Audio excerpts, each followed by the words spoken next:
सरकारचा निषेध व्यक्त करण्यासाठी हिंगोलीच्या शेतकऱ्यांवर अर्धनग्न वारी काढण्याची वेळ आली आहे।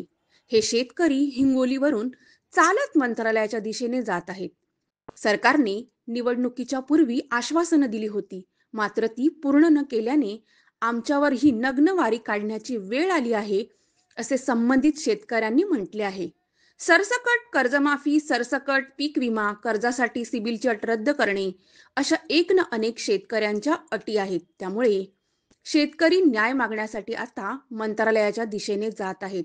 शेतकऱ्यांच्या सोयाबीनला, कापसाला भाव मिळत नसल्याने आज सरकारमुळे शेतकऱ्यांवरही अर्धनग्न मोर्चा काढण्याची वेळ आली आहे।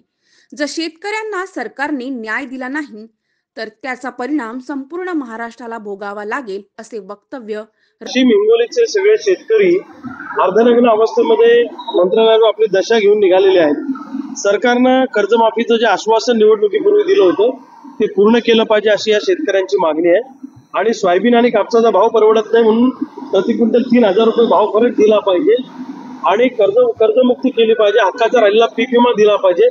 शेतकऱ्यांना जर अर्धनग्न अवस्थेमध्ये मुंबईला यावं लागतंय तर सरकारला लाज वाटली पाहिजे। सरकारनं चिंतन म्हणजे एवढी खाज नसते कुणाला, स्वतःचे पैसे खर्च करून उघडे नागडे शेतकरी येत आहेत। या शेतकऱ्यांचं म्हणणं आहे की सरकारने आम्हाला नागडं केलंय, हे सरकारला दाखवण्यासाठी आम्ही आलेलो आहे। माझं सरकारला आणि पोलिसांना सांगणं आहे की शेतकरी महात्मा गांधीच्या सत्याग्रहाच्या मार्गाने आलेले आहेत, यांची भावना समजून घ्या। निव्वळ आपण एखादं आंदोलन दडपतो म्हणून तशा पद्धतीने आंदोलन दडपण्याचा प्रयत्न जर का केला तर सरकारला हे महागात पडेल, हे सरकारने लक्षात ठेवावं। या शेतकऱ्यांची सरकारने चर्चा केली पाहिजे, त्यांचं म्हणणं समजून घेतलं पाहिजे आणि त्यांच्या भावनांचा आदर करून त्या दृष्टीनं पुढची पावलं टाकली पाहिजे, असं आमचं स्पष्ट मत आहे। शेतकऱ्यांच्या भावनांशी खेळण्याचा प्रयत्न सरकारने करू नये आणि हे आंदोलन दडपण्याचा प्रयत्न तर मुळीच सरकारने करू नये, असं आमचं सरकारला सांगणं आहे। अन्यथा आज हे शेतकरी काही संख्येने, कमी संख्येने इथं आले किंवा मोजके लोक इथं आले, पण या शेतकऱ्यांना काही करण्याचा, केसाला जरी धक्का लावण्याचा प्रयत्न पोलिसांच्या माध्यमातून सरकारने केला तर महाराष्ट्रातले सगळे शेतकरी रस्त्यावर उतरतील, हे सरकारने लक्षात ठेवा।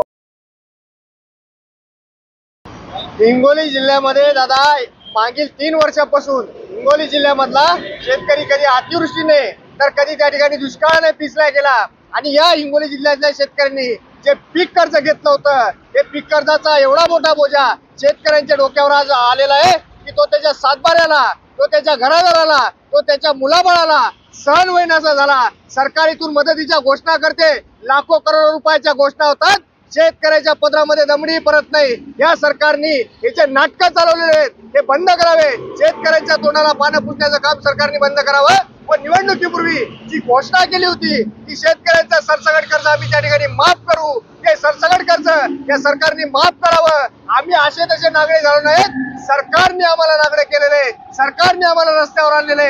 आम्ही बराच वेळ या ठिकाणी आलो, आंदोलन केले, सरकारने दखल घेतली नाही, पण आता यावेळेस आंदोलन या सरकारने आम्हाला जे उघडे केले, आम्ही माघारी जाणार नाही। आमचे जीवा गेले हरकत नाही, रक्ताचे पाठ व्हायला हरकत नाही, पण या ठिकाणाहून माघार जाणार नाही।